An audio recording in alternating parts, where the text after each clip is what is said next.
Kulingana na Baraza la Kitaifa la Kudhibiti Magonjwa ya Kuambukiza, watu milioni 1.3 nchini wana virusi vya ukimwi, huku visa vipya 20,105 vikirekodiwa. Ripoti hii aidha hutolewa baada ya kila mwaka ili kuangalia maslahi ya walioathirika na vilevile kuweka mikakati ya kuzuia kuenea kwa magonjwa kama vile virusi hivi miongoni mwa Wakenya. Hebu sasa tuangalie takwimu hizi kwa kina. Na moja kwa moja ni kwamba walio na virusi vya HIV ni milioni 1.3 2026, na visa vipya ambavyo vimerekodiwa ni 20,105. Tukisonga mbele kuangalia katika kaunti 5 zinazoongoza kwa maambukizi ni kaunti ya Nairobi kwa visa 151,051.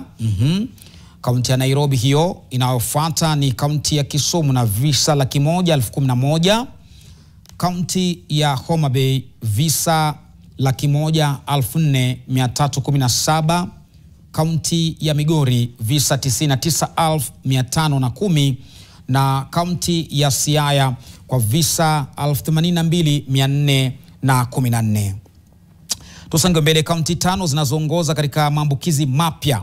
Nairobi imerudi tena kwa visa 1,003 na kaunti ya ni takwimu ambazo ziko hewani ni kaunti 3 zinazoongoza katika matineja. Kaunti ya Kisumu matineja 265, kaunti ya Homa Bay matineja 243, Siaya 180 na Busia inashika mkia katika kaunti zilizo na virusi vya ukimwi, matineja wakiwa wengi. Naam, hizi ni zile kaunti 5 nilizokutajia ambazo zinaongoza kwa watu wazima walioambukizwa virusi vya HIV.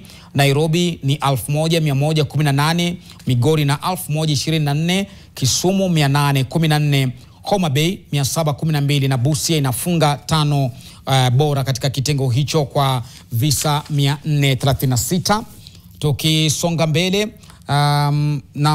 bila shaka inakuwa hiyo ndio takwimu ya mwisho ambayo nimekuandalia, na ni vyema kabisa kuweza kuwa makini katika takwimu hizi zinavyotolewa. Zinakupa wewe mwanga wa kuangalia ni kipi kinaendelea katika